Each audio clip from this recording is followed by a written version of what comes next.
Hello, I'm Dr. Margaret, and once again, welcome to Journey into an Unknown World.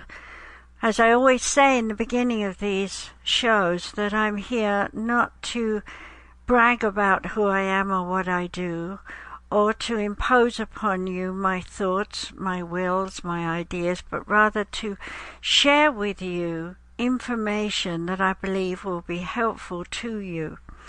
This is not a show where I ask people to come on and chat with me and promote their products and so forth. This is purely a learning show. So if you've been listening to me over the last 4 or 5 years, you've probably learned a great deal. But perhaps you would like to learn more. I am preparing to take each show, the title of each show, expand it, and go on to teach you for 1 hour more about that particular subject in an online Zoom program. So I'm asking you directly here that if you've enjoyed all these shows and you would like to learn more from me, for only $35 per 1 hour with me, you can go online, go to www.sumaricenter.com. That's S for sugar, U, M for mother, A, R, I, S for sugar, CENTER.com. Go there, sign up so that I know that you are interested in going to study more with me. And as you go online, fill in the box, give me your name, your email, so I can let you know that I've got it, and give me some interests so that I know what exactly you want to learn, rather than bothering you with unnecessary emails. If you'd like to write to me, Dr. Margaret, RVC, Rogers Van Coops, that's RVC, at gmail.com. Say it again, DRMARGARETRVC at gmail.com. Simply put, my name. And write to me and let me know of topics that you feel I have not talked about, or that I barely talked about, you would like to know a lot more. I depend upon your feedback, no matter where you are in the world, to let me know how these shows are helping you. You can understand from my point of view that putting out shows for over 4 years has left me with a lot of followers, but no idea who you are or where you are. Since Web Talk Radio does not record your email addresses, we are without knowledge as to who you are or how far away you are from me in America. So please do go to my website, www.sumaricenter.com, or to Facebook or LinkedIn and friend me and let me know that you have been listening to the shows and what you're interested in there. So you have 3 ways to connect with me. My last way is to write to me, Dr. Margaret, RVC at gmail.com, and let me know what you've been listening to and what more you would like to learn. So having said that little pitch, which I don't often do, I'd like to address the issue that I've chosen to talk to now, and that issue is the dark side. Yes, believe it or not, throughout the end of last year and this year, I have had a lot of people calling me saying, there are so many things going wrong in my life, it's almost as though I've been cursed. In fact, one person told me that she was approached by some gypsy who had offered to break the curse by her breaking an egg and reading it. Well, in the old days that might have worked, but today the truth is that a chicken is a chicken, an egg is an egg, and it's only a way of using the egg as a screen on the part of the psychic to pick up information that will tell you something about your issues. It will not clear some kind of, I don't know what you want to call it, bad wishes, shall we say. I don't like using the word curse, but bad wishes from someone who has sent you evil thoughts, etc., etc. Does this really happen? Well, the truth is that when we are ferocious, when we are angry, we spit out our words, and in the same way we spit out energy blobs from our aura. And those blobs will adhere to corners in the room. They will also adhere to instruments, things that resonate sound, which allows them to vibrate. One of the things that I always suggest to my students is to go around the house clapping diligently in every corner and anywhere else you feel you want to clap, in order to break up that negative energy. I once stayed in a very old house that was built back in the 1200s. I spent the night listening to a conversation between a man and a woman about how they were going to save the lives of others. The period of English was definitely not of the current period in time, since there were strange ways in the way that the people were talking. However, having studied Dickens and such like things, I was able to quite comfortably listen, until eventually I felt drowned in the negativity of the energies of the walls of that room, and by dawn I had to get up and leave, go out into the sun and cleanse my aura. So if you're staying in an old, antiquated building, yes, you are likely to feel the essence of people who have been there before you, who have left their negative energy in the walls, furniture, carpet, bed, etc. Which, of course, is why we don't like to sleep in a room where others have been sleeping, unless it's been thoroughly cleaned, vacuumed, and clean sheets and so on, of course, and feel freshness within the room.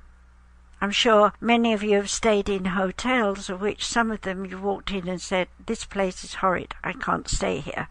Whereas others you've walked in and felt, wow, this is heaven. Yes, it all depends on housekeeping. It depends on people being aware of using essences, vibrations of love and peace to cleanse a room. But what happens to negativity that is dissipated from everyone across this planet? For example, right now, America has lots of discharges of energy over politics. Europe has the same thing going on. Meanwhile, the Middle East is at war, lots of negativity there. And of course, with Russia and Asia, they are going through big changes as well. Of course, lots of people are not happy with that. So generally, we can say that around this earth is a circle, rather like the earth being put inside a big balloon. This big circle is an energy of darkness. It's an energy of negativity. When the sun comes up, that negativity is obviously dispersed. But for most, clouds come, skies rain, heat waves put thirst and trouble upon those who live on the earth, causing more anger. And so I wish I could say that the sun is just the answer to the cleansing of the earth, but it is not. We as humans discharge so much negativity that it lays as a layer around the earth. And if you are able to come out of body, that's to an OB, into the oneness, into the Akashic Records, you will have to pass through this negative energy that surrounds the earth. I myself have done this many times. In the first event, I was so scared because it felt like thousands and trillions of hands were clutching at me as I tried to soar through it. I struggled through it, only to sigh with relief as I embraced the oneness and embraced the spirit world. And of course, when I had to return to the earth, that meant I had to dive back down through it. But there was a difference. Having gone through the struggles, I learned from my spirit guides that the way back down was much easier, and that should one think about descending in light and in peace, then the negative doesn't bother us, which of course I did. So over the years I've taught many of my students to protect themselves from what we call the dark side here on earth. So, for example, if you're going to the store, you don't know who you're going to meet, you don't know where they've come from, you don't know their ancestry, you don't know the coding in their DNA or their RNA. All you know is they are someone in the shop who looks miserable, feels miserable, and to you a sign to move away. But what if you're in line waiting for the grocery checker? You're trapped there. You can't move away. You have to stay unless you want to be there all day. So, what do? You have to close down your chakras, and I have a very simple way to do that. And perhaps you'd like to do it along with me while I talk you through it. The first thing is to be aware that your crown chakra, your halo, records in the brain everything that you've ever been, ever done, ever thought of, instinctively, intuitively, or deliberately, and all that energy, relative to whether you were feeling good or bad at the time, is correlated emotionally with images within your mind. Those images, when stimulated, may well turn you into a remembrance of being angry and pass out that energy from your crown chakra to your family. Well, you don't want to upset them, especially if they're just going to bed. So better to visualize this halo closing up rather like a fan does, to look like a tulip, a cup on top of your head. That cup is open to the oneness, to your spirit guides, to the higher vibration of all that is. And at the bottom of it, if you like, is a tiny little hole that allows that love, that protection, that honor and trust to flow down through your brain towards your third eye chakra. Your third eye chakra is how you perceive images within your head. Some people can tell you they can see images outside with their eyes included. That is possible. But for now, just to close the inner eye, you simply close your eyes physically. You can screw them up a little bit if you like, and say close and relax the eyes. Open them wide. Now become aware of your throat chakra. Your throat chakra is where you talk a lot. You say a lot about what is right and what is wrong. You get angry, you cry, you bemoan, you wail. It goes on, doesn't it? All day long. You're thinking aloud or talking to yourself, and in some way your throat chakra gets very blocked. So for your throat chakra, take several deep breaths in and out, releasing all that you've had going on through the day. And as you do that, you're allowing yourself to let go of all those negative thoughts while embracing the positive aspects of your ideas. And then swallow, swallow, swallow. Keep swallowing until you feel you've cleared your throat chakra and locked it down for the night. Now become aware of your heart chakra. With every breath you take in, you are expanding it, and with every breath you push out, you are contracting it. After taking a few breaths, begin to realize that it is time to close down these emotions, especially if they're negative. So you breathe in, and as you breathe out very slowly, I'm doing it with you,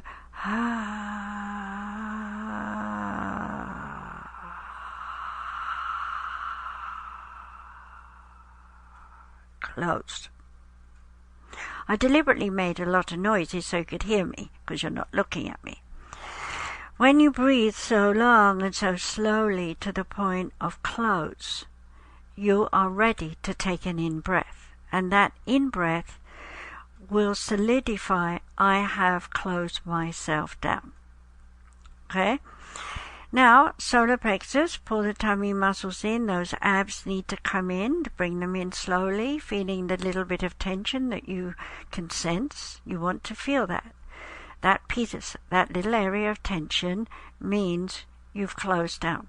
And then slowly relax the muscles, keeping that sense of energy there. Good. Now, your base chakra, or root chakra as it's called, squeeze the private parts together. And as you breathe out again, say close. Then take a breath and relax those muscles and feel closed down.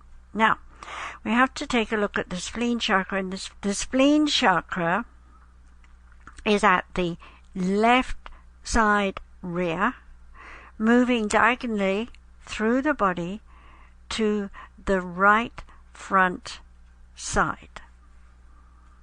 Put your hands there. Rest your hips, your hands on your hips. That's it. Now, take a deep breath. And as you breathe in and out, visualize a seesaw with two children sitting on it. And as they bounce up and down, they become equal in weight, so that ultimately the seesaw is at rest, parallel to the ground. And when you see this, just simply stretch your arms down to your sides and say, close.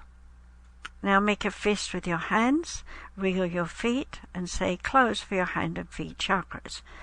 Now you are closed down, and anyone who would be negative, aggressive, violent, or whatever it might be, will not be able to invade your aura or your space. So now that I've taught you how to close down, I want you to know that if you need to open up, you will do it automatically by a sense of wanting to share yourself. So you don't have to worry about how to open.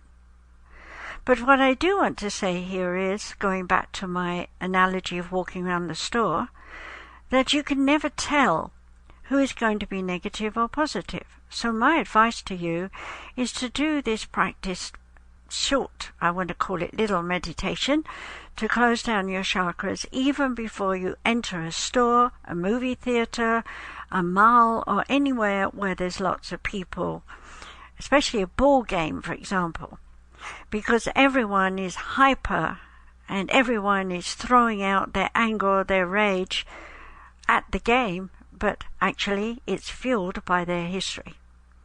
So you don't want to take doses of thousands of people home with you, do you? Now, there are other people who say to me, can someone send you a bad wish?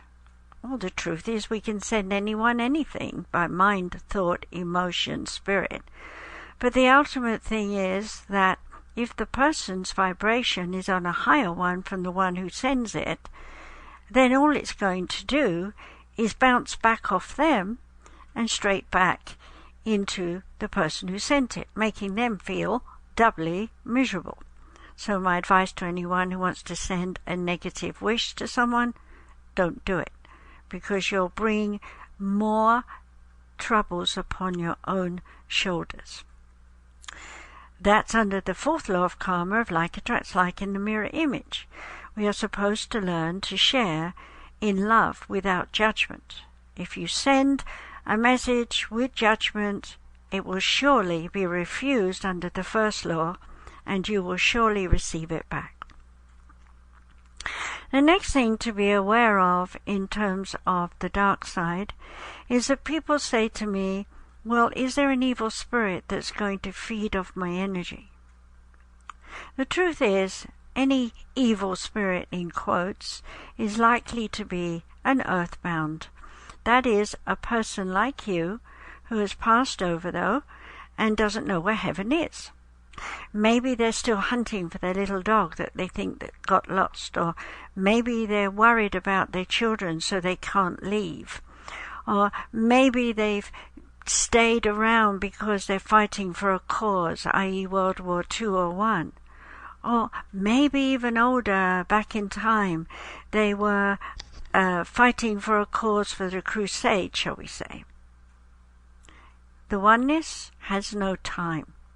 The earthbounds have no sense of time. So whatever period in history they have come from, they will tell you about those times. And you will know that they need help in ascension. So how do you do that? In your mind, you ask your spirit guide, even if you don't know who they are, to come and be with you in the light. And from there, you will sense a feeling of upliftment and peace as they come. Then you will ask them to create a ball of light in your room. You may or may not see it in your mind or with your physical eyes, but it is there. And as you bring that light into the room, you ask your spirit guides to take all earthbound spirits into the light on their way to heaven. Over the years, every time there's been a Memorial Day somewhere in some country, wherever I have been saving those poor wounded souls and sending them back into the astral, into the arms of their loved ones, who often have been long dead because these people have been wandering the earth for thousands of years. Yes, I've even saved angels. Now, that might seem strange, but you see, once upon a time the angels came down to create form and lead form and develop form, and in the process of doing that somehow stayed behind to make sure it all worked, and somehow behind that got lost in the misery of this planet and was unable to recall their angelic self. So at this particular time in our transition into the second spiritual age, a lot of fallen angels are being rescued.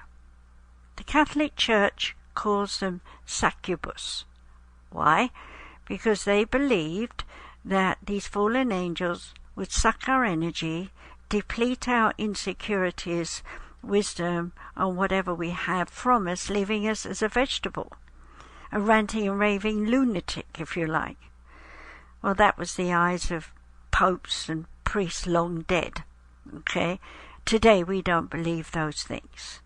Well, almost don't use those things. Let's put it this way. There are countries where they still believe in voodoo. And because they believe in it, if these people are afraid, the ultimate is when something paranormal happens, they are so afraid they give themselves a heart attack, and yes, they can die. An earthbound spirit cannot harm you. Now, let us go further. Some people will tell you, well, there are monsters, evil monsters in the dark. Yes, there are. But they cannot integrate with humans because we are not of their species. We are not of their type. These were created long before humans were ever created. They are jealous of our abilities and skills and our freedom, and they will try and haunt us and threaten us. But of course, if you're wise, and if you understand that they are in a different realm from yours, simply trying to cross over into one that they cannot exist in anyway, then all you have to say to them is, if you stay here, you are becoming. And every time they threaten you with words, you simply say, you are becoming. Given time, they will begin to notice they are transforming and changing as they are becoming. And ultimately, in order to be able to speak to you and to be able to speak to God, they will become whatever they were once upon a time in the light, once again entering the light to become the person they've forgotten, or the thing that they've forgotten. The worst thing that can happen to you is your imagination. If you want to believe in evil things, then you can attract them under the fourth law of mirror image. Likewise, if you want to believe in your spirit guides, ascended masters, you will attract them, and they will talk to you. There is a need for both the dark and the light to exist, to cohabit, to integrate, in order to manifest energy that keeps the oneness alive. Here I'd like to say to you that if you have no idea about what the oneness is, then do read my book, Quantum Entanglement, A Paranormal Point of View, available on Amazon or from my publishers, easytimepublishing.com. I also want to say to you that I will be publishing a book called The Dark Side. And in that book, which is a short book, you'll be able to read all the things I've mentioned here and much, much more. It will help you to understand how to evolve beyond the dark side, to embrace the light, and to understand how the light needs the dark, and the dark needs the light. After all, you know as well as I do that if you're in a dark cave with no candle, you cannot see past your nose at all. And if you are in a bright lighted room where spotlights are on you, you cannot see your audience or the other people in the room. Our bodies are made to integrate with both the light and the dark. If you'd like to know more, there are many books I've written. If you're a true student of evolvement, then you might like to buy my book, Journey into an Unknown World, The Way to Oneness Revisited. In that book, you will learn about in the beginning was the Word, and the Word was a vibration, etc. And you will go all the way to the end where you will learn that God has a higher and lower self too. In between all that, you'll find informations about your psychic ability, the tools you can use, the various abilities of yourself as a healer, and all the ways you can heal yourself, as well as many meditations that you can record and do yourself, and a great deal of information about the fragmentations of God, the soul, the ascension and descension movements of the oneness in order for its existence to continue. The last thing I'd like to say to you is to realize that whether you are very negative or positive right now, you are in the formation of what you promise to be and do. Why would that be? If you are negative, you will in some way cause other people to be negative, and that generates energy, and energy keeps the oneness alive. If on the other hand you're in the light and you're peaceful, you are generating a different kind of energy. That kind of energy is softer, malleable in its strength, and yet more supremely fine.